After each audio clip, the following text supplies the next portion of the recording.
The screams started early in the morning, desperate, terrified, begging for mercy. Neighbors rushed to the house. They banged on the doors, pleaded, even tried breaking in, but nothing worked.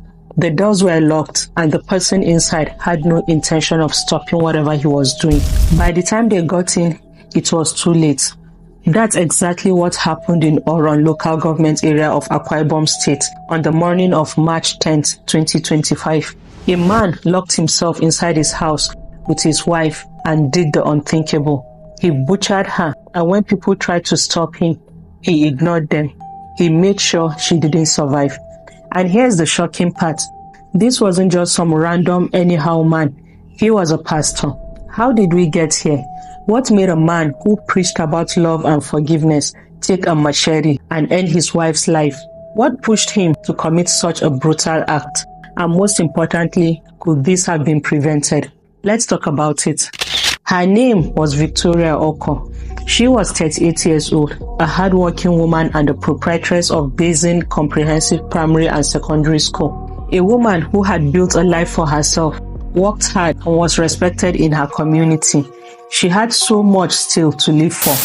Her husband, Victor Okoh, was a 42-year-old pastor, a man people looked up to, trusted and even sought guidance from. And he wasn't just a pastor in any church, no, it was the Redeemed Christian Church of God, RCCG, one of the biggest and most respected churches in the world. On the outside, he seemed like a respectable figure, a husband, a leader in the church. But behind closed doors, something was clearly very wrong. He was supposed to protect his wife. Instead, he became the reason she's no longer here. It was early Monday morning around 5:20 a.m. Effiong Esang Street was still quiet when terrified neighbors heard Victoria screaming. She was begging for her life. People rushed to the house. They banged on the doors, shouted for Victor to stop, even tried breaking in, but they couldn't. The windows had iron protectors, burglary proofs. The doors were locked, and Victor wasn't going to let anyone in until he achieved his goal. By the time they finally managed to get inside, Victoria was already gone. There was no way she could have survived it. Blood was everywhere. The floor was drenched like a swimming pool of blood. The walls, the ceiling, everywhere was covered in splatters of blood. Just picture a slaughterhouse.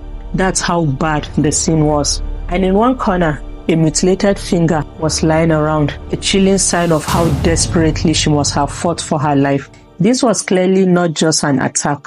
It was a complete slaughter. No one could have made it out alive. Now, his reason for doing it, we don't know yet. The police haven't released any statements from him, but people are already speculating. Some say he suspected his wife was cheating, the typical motive in many marriage murders. Others believe it was because she hadn't given him a child, since there was no mention of them having kids. It could be anything, we don't know yet, and I won't make assumptions. But I'll be sure to keep you updated on the case, so make sure you subscribe so you don't miss the update. Whatever his reasons do, whether it was cheating, infertility, or something else, how does that justify murder? He didn't confront her. He didn't walk away. He didn't even ask for a divorce. He took a machete and made sure she didn't leave that house alive. And after he did it, Oga tried to run, or should I say hide. He climbed into the ceiling, hoping no one would find him. Like seriously, just the way he locked the room so she couldn't escape her fate. What made him think he would be able to? Clearly, he didn't think. So of course not, and now he's behind bars. Too many women are dying in the name of marriage.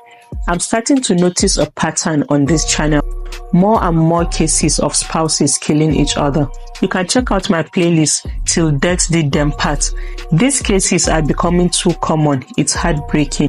How many times have we heard stories like this? A woman stays because she has kids with him, or because she believes he will change, or because people would tag her as a failure for leaving her marriage. But the truth is, some people will never change. A man who raises his hand at you today could be the same man who takes your life tomorrow.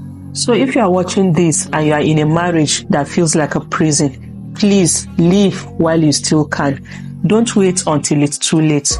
Today, we mourn Victoria Okoh, a woman who deserved better, a woman who should still be here.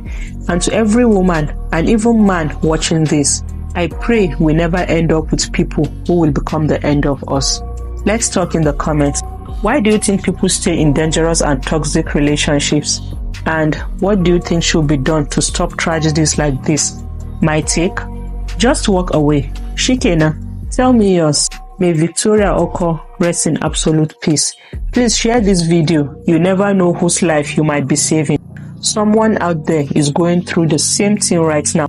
Don't forget to like and subscribe. Your support means a lot. Thanks for watching, and I'll see you in my next video. Bye.